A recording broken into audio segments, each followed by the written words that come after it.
शहजाद, 3 साल हो गए तहरीक इंसाफ को हुकूमत से गए हुए। ऐसा लग रहा है कि पार्टी संभलने के बजाय बिखरती जा रही है। क़यादत ज़रूर जेल में है। अब शेर अफजल मरवत का निकाला जाना, फिर पार्टी के अंदर इख्तलाफात, करप्शन के इल्ज़ामात एक दूसरे पर लग रहे हैं। कहीं ना कहीं आपके ज़रा क्या बता रहे हैं, पार्टी संभलने के लिए कुछ इकदाम कर रही है, संभलती नज़र आ रही है? क्योंकि यह खबर भी आ रही है कि इमरान खान शदीद मायूस हैं पार्टी क़यादत से। जी बहुत शुक्रिया शाहजेब। प्रॉब्लम तो है। पहले भी अगर आप देखें कि जब से ये इलेक्शन हुए या इससे पहले से जो मुतहरिक सूबा था या जो लोग थे इनके, वो खैबर पख्तूनख्वा के थे। पंजाब के हवाले से तो आपको पता है पहले भी बड़े प्रॉब्लम्स हैं। जितने भी इन्होंने स्ट्रीट एजिटेशन या स्ट्रीट पावर दिखाने की कोशिश की उसमें पंजाब में तो आप निकल ही नहीं सके, और मजबूरी भी थी, वहां पे आपकी हुकूमत नहीं है, बड़ी प्रॉब्लम्स आती हैं, जिस किस्म से रुकावटें खड़ी कर दी जाती हैं। लेकिन फिर भी आपने बेशतर मौकों पे सुना है, हमाद अजहर आके कहते हैं कि मैं लीड करूंगा, कोई और लीडर आता है कहता है हम लीड करेंगे। अभी आलिया हमजा साहब को जिम्मेदारी दी गई कि वो मोबिलाइज करेंगे, लेकिन उस तरीके से वो मोबिलाइज कर नहीं सके। तो जो इनकी स्ट्रेंथ थी जब भी इस्लामाबाद आना है, एहतजाज करना है, वो खैबर पख्तूनख्वा थी। लेकिन वहां पर भी अगर आप देखें कि पिछले कुछ अरसे से प्रॉब्लम्स ही प्रॉब्लम्स नजर आ रहे हैं, और इसीलिए कह रहे हैं कि अब अडियाला जेल का जो सेल है इमरान खान का, वो एक शिकायती कंप्लेन सेल बन चुका है। मतलब आप ये सोचें, इमरान खान के पास जब ये रहनुमा जाते होंगे तो वो क्या एक्सपेक्ट करेंगे? वो एक्सपेक्ट करेंगे कि मेरे केसेस कब खत्म हो सकते हैं, मैं यहाँ से कब निकलूंगा, हमारे जो पीटीआई के दूसरे रहनुमा है उनको कब रिहाई मिलेगी, हम दोबारा पावर में कैसे आ सकते हैं, नून लीग को कैसे कमजोर कर सकते हैं, स्टैब्लिशमेंट या नून लीग के दरमियान दूरियां कैसे बढ़ा सकते हैं। मतलब वो तो ये सोच रहे होंगे कि पार्टी इस पर बैठ के बात करे, इस पर कोई जहन साजी करे। लेकिन मसला ये है कि एक रहनुमा आता है वो दूसरे रहनुमा की कंप्लेन करता है, दूसरा आता है वो तीसरे की करता है, और यही इस वक्त चल रहा है। मैं आपको बताऊं, 2 रोज पहले एक सीनियर रहनुमा है खैबर पख्तूनख्वा में, उनसे जब मेरी बात हुई, मैंने कहा ये रमजान के बाद आप क्या करने जा रहे हैं? आप कह रहे हैं कि तमाम पार्टीज को आप मोबिलाइज करेंगे और फिर एक तहरीक का आगाज करेंगे।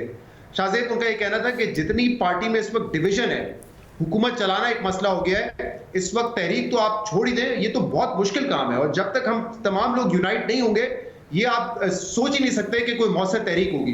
तो इसमें ऑपोजिशन को आप मिलाने की बात करें, लेकिन इस वक्त पीटीआई के लिए जो सबसे बड़ा चैलेंज है वो अपनी पार्टी को इकट्ठा रखना है। शायद इसमें कोई शक की बात नहीं है कि इमरान खान के पास लिमिटेड इंफॉर्मेशन पहुंचती होगी, वक्त पे नहीं पहुंचती होगी, जो उनको आके कुछ कहता होगा उस पर यकीन करना शायद उनके लिए एक कंपल्शन बन जाता है।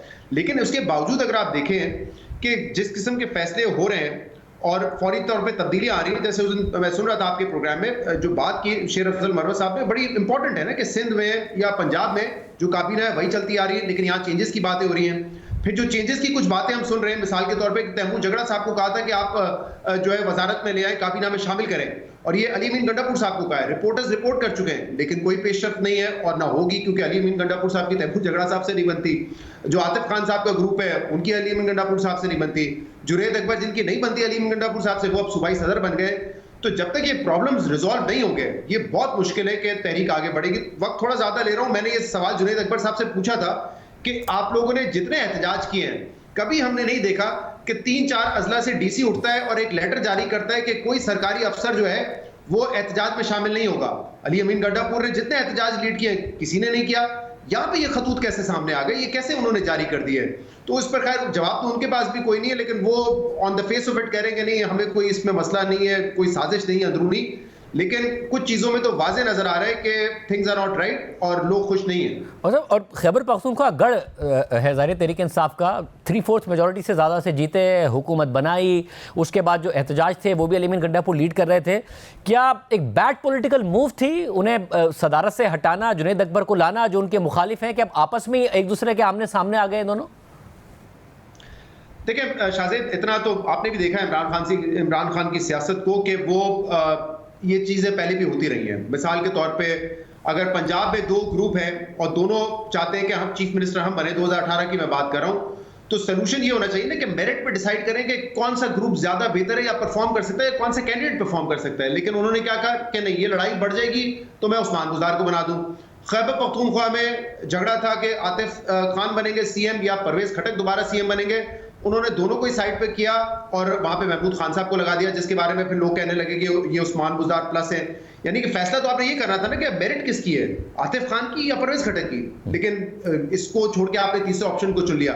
तो देखिए, इस तरीके से इमरान खान माजी में भी पार्टी को तो यूनाइट नहीं रख सके हैं। परवेज खटक भी छोड़ के चले गए, अलीम खान से मसला था वो भी छोड़ के चले गए, महमूद खान भी छोड़ के चले गए। तो आपने फैसले मेरिट पे कर रहे हैं। गवर्नेंस के हवाले से जो मजबूत उम्मीदवार होगा उसने सूबा चलाना है, जो सियासी तौर पर पार्टी को मुतहरिक कर सकता है उसको आपने पार्टी के ओहदे देने हैं। इसी स्ट्रैटेजी से चलने की कोशिश करनी चाहिए आगे, वरना तो मेरे ख्याल से नुकसान ही नुकसान है।